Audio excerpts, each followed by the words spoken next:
it what you got, just read the stop for real. Give it what you got, give it on the God, keep making it hot. Give it on the God, keep making it hot. Give it on the God, keep making it hot. Give it on the God, keep making it hot.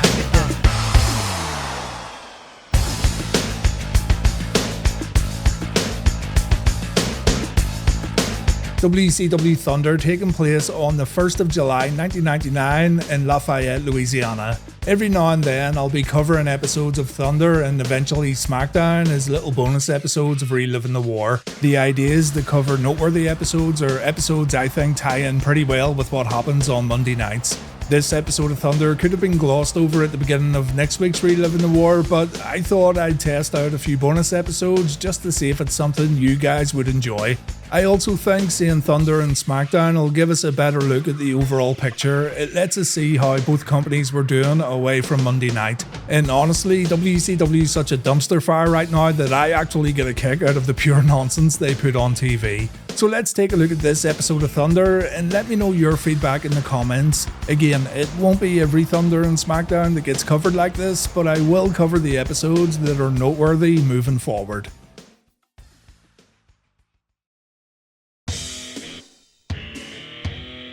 We get a long Nitro recap at the beginning of this episode of Thunder. Kevin Nash leaving the arena with Gorgeous George and Tori Wilson, only to see the man called Sting sitting in a black Hummer. Kev may have got Gorgeous George, he may have Tori Wilson, but because he's such a giant horn dog, he actually left something quite important behind in the ring, and that was the WCW heavyweight belt. We'll come back to this later on, but the main story of Thunder tonight centers around Kevin trying to get his belt back.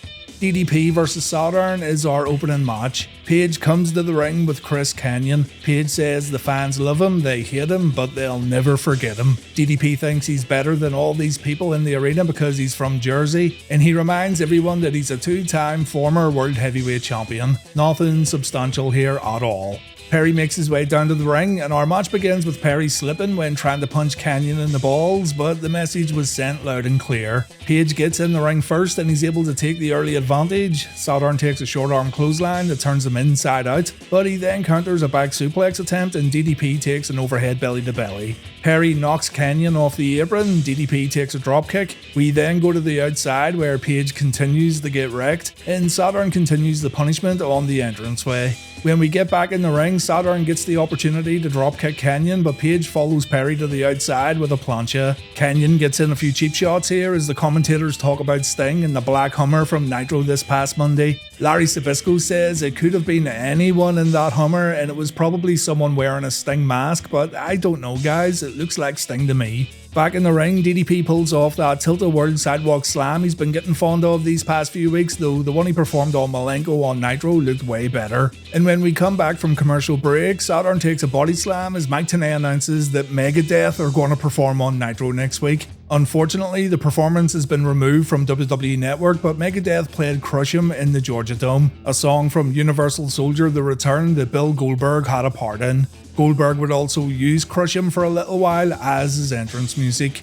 Goldberg actually returns to Nitro following the Megadeth performance, and incredibly, this was removed from WWE Network also. I know they can't play the song, but the song wasn't actually playing when Billy Boy stepped out onto the stage. Back to our match, and DDP pulls off his little dancey elbow before applying an abdominal stretch. Kanyon gives Dallas a hand, but the referee catches the triad cheating and Saturn escapes. Perry pulls off a superkick followed by a springboard crossbody. Page replies with a sit-down powerbomb, and when DDP goes for the diamond cutter, the referee takes a bump. This allows Kanyon to get in the ring and he secures a tag team belt around a turnbuckle, and when Saturn goes after Chris, he ends up getting dropped on that championship belt. Kanyon pulls DDP over Perry, but Saturn kicks out at 2, and when the referee gets distracted, Chris Benoit shows up and Page takes a diving headbutt. Kanyon pulls the referee out of the ring, so that's going to be a DQ finish. Bam Bam Bigelow shows up, Saturn and DDP get destroyed, and it all ends with Benoit taking the Asbury Park cutter while Saturn takes a flatliner from Chris Kanyon.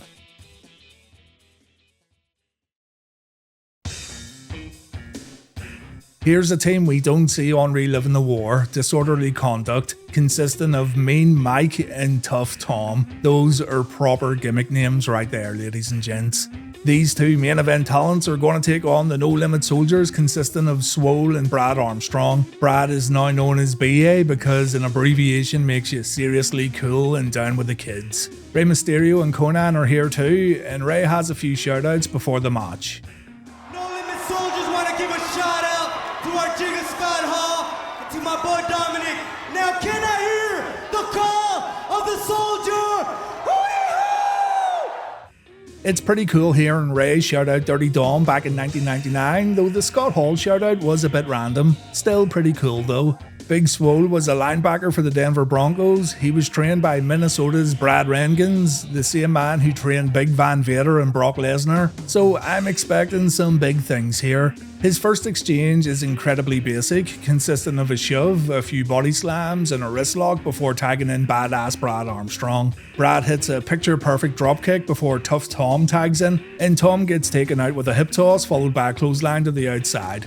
Disorderly Conduct cheat a little to get a brief advantage, and Double T managed to hit a jawbreaker. We then see a Double T neckbreaker and axe handle from Disorderly Conduct. Very fancy lads, very fancy. But the Double Team success runs dry when Tough Tom accidentally clotheslines his own partner. BA tags out and the tag isn't all that hot. Swole throws a couple of right hands before planting both of his opponents with body slams, and our match ends with Swole's finishing move, the deadly throat thrust from hell.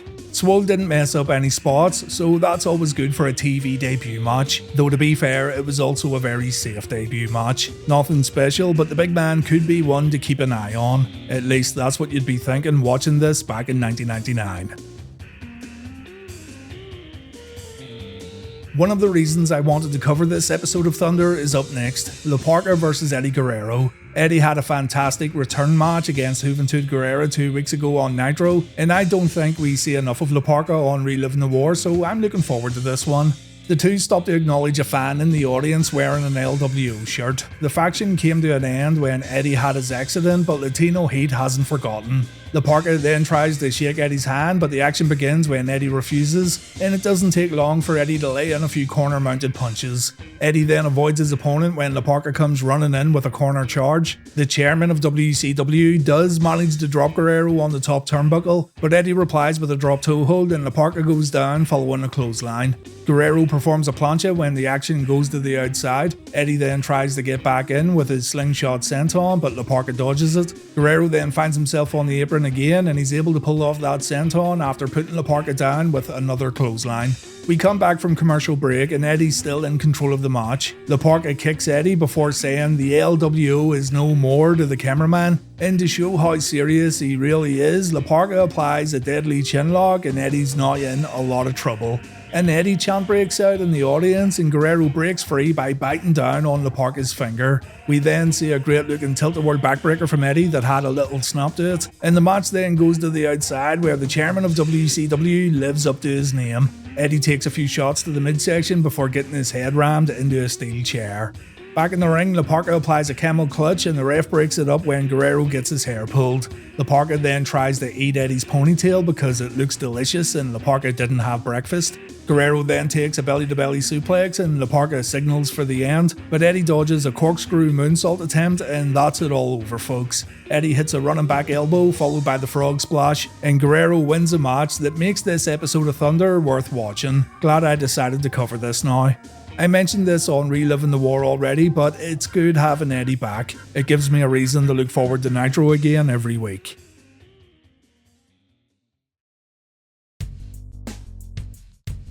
We see the Macho Man freaking out in his hotel room. He's holding his Nokia phone and he's pacing around waiting for a phone call. The phone rings and it's Big Sexy, and Big Kev wants to make some sort of deal. Randy gets paranoid about who's currently in the room with Nash, but Kev wants to get this deal done. It sounds like an exchange. Kevin will hand over Gorgeous George if he gets his world belt back. This whole thing's actually hilarious, especially when the conversation jumps back to Randy Savage. You really need to see it in its entirety to know what I'm talking about, but I'll tell you what happened anyway. Kev asks Randy if he ever watches those movies, and Randy replies, "I don't watch movies, you son of a bitch. Tell me what's going on." Nash then gives an address. 16th and Northfield. There's a phone booth. 16th and what? Nash wants Savage to go to a phone booth and Randy's only got 30 minutes to get there. 30 minutes? I don't even know where I'm going. Kevin cuts the time down to 15 minutes, so we should see this exchange by the end of Thunder. Nash then gets a little pressure applied to his back and this gives Macho even more anxiety. And Nash says if Randy doesn't show up then the deal's off. Macho's got 15 minutes and the clock's already ticking. I'm gonna get there in 15 minutes, but I don't even know where I'm going. Got me chasing my tail. Nash reiterates that the exchange will be cancelled if Randy doesn't show up. Big Sexy hangs up the phone before saying the deal's off if there's no Macho Man at this random phone booth, and it ends with Macho once again losing his mind. Don't even know where I'm going. Swear to God, you're killing me. I like country music. I love country girls. I like Willie Nelson. And don't forget about Merle. There's only one thing that I hate, 'cause it's a bunch of crap. I hate rap. Viewers get treated to another airing of the West Texas Rednecks hit music video for Rap is Crap. At one point we couldn't get away from Conan music videos playing on Nitro, and now it looks like WCW are going to milk Rap is Crap for all it's worth. I'm totally here for it, but one person who isn't here for it is Steve Blackman. Sensei Blackman isn't too worried though because no one watches Thunder anyway. The West Texas Rednecks are in action next against Jam Master El Dandy, Damien, Silver King and Viano 5. And Mike Tenay makes mention of Kurt Hennig's song getting played on radio stations across the country. CDs were actually sent out to radio stations and the CD itself has become a rare item. It didn't get an official release, just a promotional release specifically for radio. Listeners were hearing the song though and asking for it to get played over and over again because they couldn't buy it for themselves in stores, so maybe this was a mistake on WCW's part. It should have been released as a single. The WCW Worldwide YouTube channel has uploaded the entire CD and it's nothing special really, but a cool little item nonetheless. Silver King tries to get all fancy with Barry Windham, but Big Barry has no time for such foolishness. He performs a corner clothesline but he misses a corner splash, and the king of all things Silver hits Windham with a second rope dropkick before tagging out. El Dandy shows his partner up with a top rope dropkick because he's a jam-up guy and a serious professional, but Barry's brother then comes in and Dandy gets the jam beaten out of him. In comes Viano with a diving clothesline and Bobby Duncombe Jr. takes a facebuster after tagging in. Kurt and Damien then tag in and Mr. I Hate Rap doesn't feel like taking a dropkick tonight it seems, so he headbutts his opponent right in the dick before El Dandy comes in for more punishment. Jam Master gets thrown into the opposition's corner where the boys do a number on him, and Dandy gets super pissed off so he decides to slap Kurt around a bit before kicking him in the nuts. The match breaks down for a moment as the Luchadores beat up Hennig. Bobby D has to run in to save his partner, and when Duncombe tags in too, he takes a 4-on-1 beatdown as the Lucha Stars seem to have this all figured out. The West Texas Rednecks run in to save their guy, and this is where our match ends. The ring clears out and only Damien and Kendall Windham are left inside. Kendall performs his signature Bulldog, and Kurt's team of West Texas Rednecks win this 8-man tag match. These lads are going to face the No Limit Soldiers at Bash at the Beach, and it's going to be interesting to see how the audience reacts to both teams.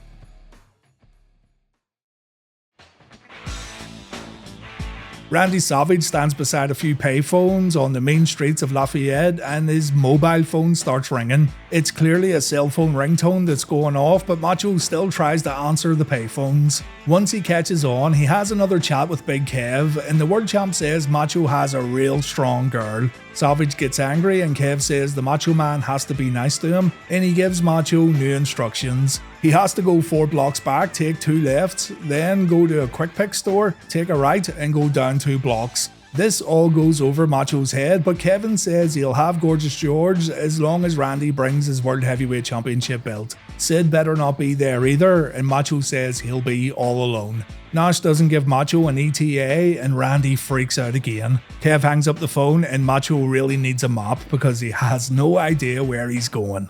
Wait, 2 blocks which way, man? 2 blocks, quick pick. Where's a quick pick? Ah, these guys are high strung. Quick pick, 2 lefts, right, left. Next up, we've got Rey Mysterio defending the Cruiserweight belt against Blitzkrieg, and I really need to know why I'm enjoying this episode of Thunder more than Nitro this week. BA's back out here and he imitates his own brother after getting hold of a microphone. Oh, you didn't know? soldiers, you heard me? I like the little arm movements. It's like he didn't know what else to say, so fuck it, move your arms about, hell yeah. We get some fancy wrist lock counters to start us off here, and Rey pulls off a nice arm drag. Blitzkrieg ends up on the apron and he shows off some incredible athleticism when pulling off a springboard corkscrew attack and landing on his feet. This quick exchange ends with Mysterio taking a tilt-a-whirl backbreaker. A head scissor takedown sends Blitzkrieg to the outside and Rey follows up with a baseball slide, but he tries a Hurricane Rana and he ends up taking a powerbomb. Blitzkrieg then performs an Asai moonsault. The fast action continues in the ring with Blitzkrieg pulling off a rolling senton followed by a standing moonsault. The challenger then slows the action down with a chin lock, but trust me, it's totally worth it. Rey gets up and he takes a dropkick and chin lock number 2. Swole may be a newcomer, but even he knows how utterly destructive this move really is. Mysterio pulls off a second tilt-a-whirl backbreaker and Blitzkrieg replies with a clothesline. We then see a suplex from the challenger and Rey's in trouble right about now. Blitzkrieg then goes for a springboard knee drop, but Mysterio dodges it, and even though Rey manages to pull off a stinger splash, he ends up hitting the mat hard after a clothesline from the challenger. Blitzkrieg then tries a powerbomb, but both men end up tumbling to the outside. Rey's quick to put his opponent back in the ring, and when Blitzkrieg tries another aerial move, Rey dropkicks him out of midair. We then see an Arabian press moonsault from Mysterio, and Blitzkrieg tries to answer with a cartwheel moonsault. The move had a lot of risk, but unfortunately it didn't pay off. Blitzkrieg ends up taking the Rough Rider due to this miscalculation, and our match ends with a top rope Hurricane Rana from Mysterio. A very, very good match right here that I'm sure goes right under the radar just because it takes place on Thunder. Great work here from both men.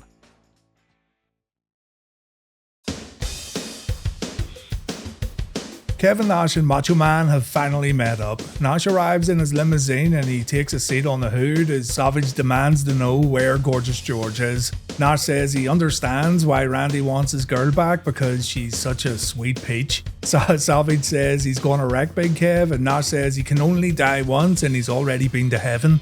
This trolling by Kev makes Randy even more mad. Savage demands to get George back. Nash says he needs his world belt, so Macho tells Sid to go get it. Sid tries to attack Big Kev, but that doesn't work out. Kev also takes care of Macho Man, but he doesn't see Sting coming with a baseball bat. The bat gets broken over Nash's back, and if we look closely, we can see this isn't the real Sting. It's not the Great American Bash Sting that looked really shit, and it actually looks more like NWO Sting, but anyway. Macho beats Kev down while Sid grabs Gorgeous George out of Nash's limo. Why she's wearing a ski mask, I have no idea, but Sting brings the Black Hummer up and Team Madness make their escape while Kev's laid out at the side of the road. Team Madness actually have 2 Hummers.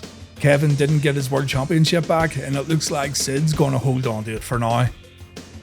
We go back to the arena for the Thunder main event, a TV title match featuring champion Rick Steiner defending against new WCW Golden Boy Buff Bagwell. These two have history of course, and not only can Buff get revenge for that neck injury he suffered, but he could also win his first singles championship tonight if he can overcome the dog-faced gremlin. Rick tells Buff to come get some and he tells the fans, if you don't like me, bite me. And I'm sorry, but Rick needs to come up with some new material. He's been saying the same lines ever since he turned heel, says the guy who won't shut up about chin locks. Bagwell wants a popularity contest before the match begins and Rick wants no part of it. Rick ends up attacking Buff while the challenger poses to the audience, so even as a babyface, Mr. Bagwell's ego still remains his downfall. He gets thrown out of the ring and it's all Rick Steiner here. He repeats a spot from the Great American Bash when he pulls up the protective mats to hit a piledriver on the exposed floor, and Buff's already at a severe disadvantage. Rick then uses the guardrail to do more damage and for no reason at all he swipes away a fan's drink. Maybe he just didn't like his face or something, I don't know. Buff can't get back in the ring, so Steiner continues assaulting his opponent while using the guardrail. But when the match finally does get back in the ring, Bagwell magically heals up and he's able to pull off a dropkick and a neckbreaker. Kinda takes you out of it a bit, doesn't it?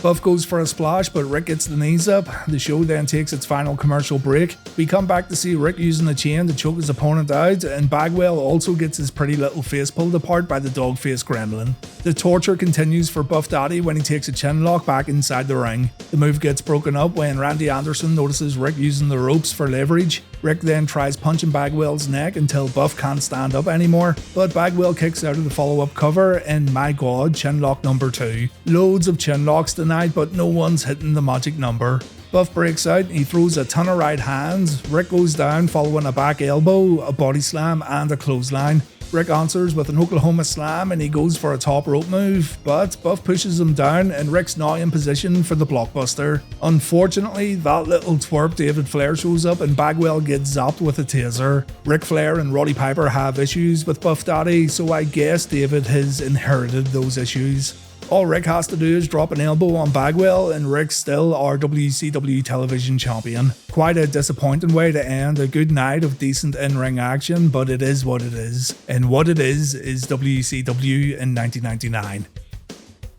Before Thunder goes off the air, we see the Hummers pulling up on the road and it looks like Macho wants to check in on Gorgeous George. He brings her out of Sid's vehicle and it turns out Randy didn't save his girlfriend. It was actually Tori Wilson who Sid grabbed earlier on. Makes you wonder why they didn't take that ski mask off as soon as she got in the Hummer, but anyway, Macho's angry once again and Tori says Kevin's a lot smarter than Macho gives him credit for.